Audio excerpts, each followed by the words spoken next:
Welcome to the ASUG News Studio. My name is Tom Whalegum. I'm the co-editorial director of ASUGnews.com. Delighted to have Pat Ryan in the studio here today. Welcome. Yeah, thank you, Tom. And you are from DuPont, and you are the corporate process owner for RTP. What is RTP? RTP is the requisition to pay process. And that must be quite a big deal at a company like DuPont. It encompasses the traditional MM component, but it also incorporates the ESourcing as well as SRM, which we are very proud we just implemented. Pretty big deal, pretty big stuff. Very large. Our estimated base is about 14,000 users. Yep. So it's about the size of everybody here today. Yeah, right. So it's a good statistic there. So we're very proud of it. Yeah. Well, let's talk a little about, you're making a presentation, or have you made it already? I am making a presentation tomorrow. Tomorrow? On Wednesday at 3 o'clock. Okay. Upstairs. So. And your presentation is talking about the global implementation. And much more detail than today. Right. You get an hour or so there. Right.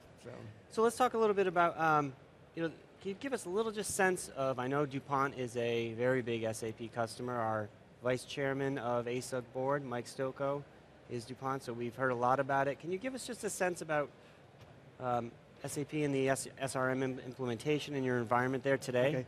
So our SAP environment is made up of about 5 or 6 cluster boxes. We're running a 4.6C environment. Okay. It's on its way to being updated and upgraded. So at this time, we brought in ESourcing and SRM. Okay. We were replacing a legacy system. We picked ESourcing primarily because of all the functionality it had. It's a source of truth for us for contracting. It's all source of truth for the contracts that we have for the lifecycle management. Okay. It's a place where we can capture our bidding and auctioning processes. So it's very good for that. Yeah. It's also ideal because we're able to feed data from our R3 system directly into ESourcing, which is very important. One source of truth for data. The SRM side, we're spending primarily on the non-direct types of buys, indirect spends, and we're using large quantities of catalogs, whether it's an external catalog or internal catalogs, with the hope of capturing that information so that we can get the low-cost, high-volume types of buys. Okay. And we're doing that as well, being fed by our R3 backbone to provide all the data for vendors and that type of information. So we only have to do it one time. Any changes in the financial information, updates constantly to our SRM environment, vendors, payment terms, those types of things. So it's great. We don't have to maintain it twice or 3 times. Right. When you say it like that, it makes it sound pretty easy. I'm sure it was just a snap of the fingers, right, when you rolled this out, no problems. So it took us, well, the reality, it took us 15 months. Yep. We had a fantastic team. It was made up primarily of 3 groups of people.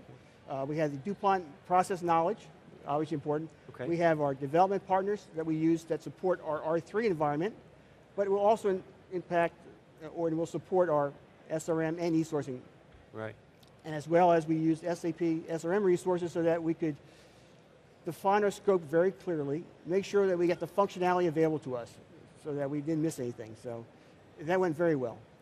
What were the big stated goals as you started off on this program? Probably one of the largest goals we had was that we did not want to have or minimize any customization. That was a lesson learned from our previous legacy systems. We wanted to be able to use one source of truth for data, which again in our case was R3. The other driver was we were going to be able to capture all this information globally, have it readily available to us, so that we could at any point in time try to track spend for any type of buy in that environment. And also feed that forward to our reporting processes, as well as the information that comes from R3 naturally. So very successful, we were able to accomplish those goals. What have been some of the business process success that you have seen since this has been rolled out? Where do you, I mean, this must be coming from across the globe, as you said. This is a global rollout. Right now, recognize we're about 6 weeks into our SRM go live. So that piece of it is approximately 14,000 users. Okay. What we're demonstrating right now is what we built runs successfully. Do we have challenges? Yes. But the important thing is that we have a process in place to deal with those challenges. So for example, what we chose to do is we have a central help desk. And what we're capturing there is 2 things. One is those types of items that are, say, training issues. Okay. And those items where we may have said, well, maybe we got to do a little bit of fine tuning, maybe we got to do some additional configuration. So by analyzing that data, we're constantly right now, 6 weeks into this, trying to fine tune getting our users, recognizing that we start off with day one with 0 users. To date, we've had 6,000 unique users. Wow. So it's huge. Yeah. Multiple languages around the world. So it's phenomenal in our case that we were able to accomplish this. What about in terms of training? Did you feel like the SAP software was pretty intuitive, or how did that go? How was that going, I guess? Our training team, we had looked around at what other companies were doing. Mm-hmm. Because of the fact that it was so large, and it was a one go live. There was not multiple go lives. Right. Plus we were dealing with probably 9 to 10 to 11 languages. What we approached was a couple ways. One is we created webcams or internet type training exercise. You needed to pass that test in order to get your account. Okay. We had in some places one-on-one or classroom type instruction, but that was the minority. I mean, we felt that the internet-based training was adequate enough given the type of environment we were dealing with. I mean, it's a web-based environment for SRM, which people are relatively comfortable with working in. Right. I mean, there's items there that are not intuitively obvious, but that's why we have the training material. Sure. And the training material, again, is constantly being upgraded based on input we're getting from our help desk. That's great. Wow. That's so that's gone are the days of big thick books and. Right. There is no paper. You talk about one version of the truth, and I think that's a goal of lots of people when they have these big global rollouts. And that you have, you said multi-language, 11 language.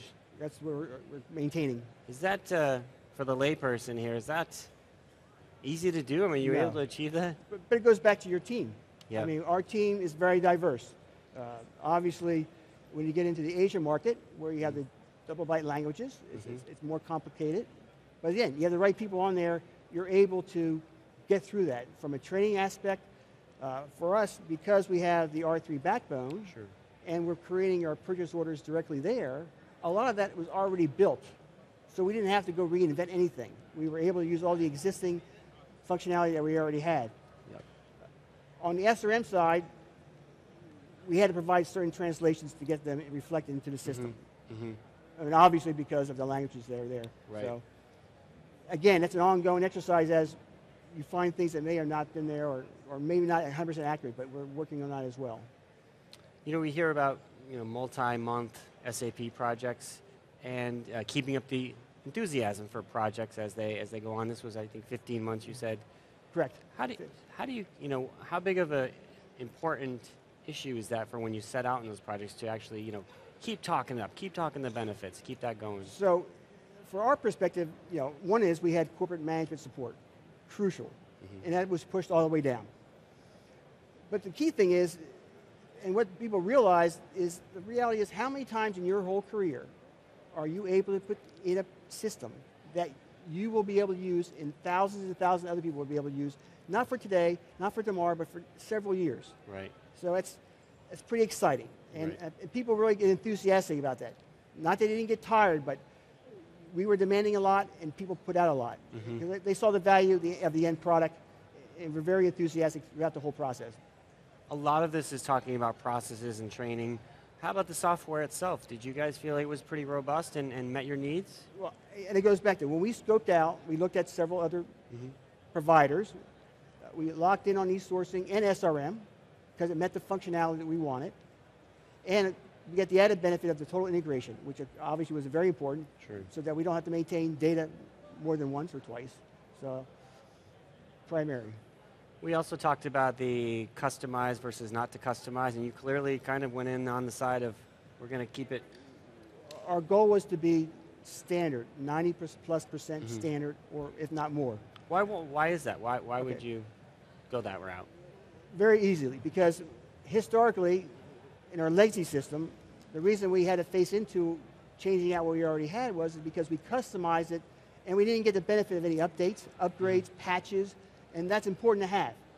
Because this is an item that's in the process of changing every few weeks. So we're constantly getting updates and we want to benefit from those updates, and we can't benefit if we don't have the tool there in a standard format. Did we customize? We did in 3 areas. Part of it was because of our legacy systems that we still have, but that'll go by the wayside as we continue our SAP journey. Right. And the other two, in time, will disappear as well. So we will be very standard. So that's the goal, and we were successful. I like you say the SAP journey. It is That's a journey. what it is. Every day. So thank you for stopping by. Tomorrow your session is, what time again? 3 o'clock Wednesday. 3 Wednesday. o'clock on Wednesday. Thank you very much, Pat, for stopping by. It was a pleasure to talk with you. Tom, thank you. Appreciate it. Check out ASUG online for more videos as well as asugnews.com, and thank you for watching.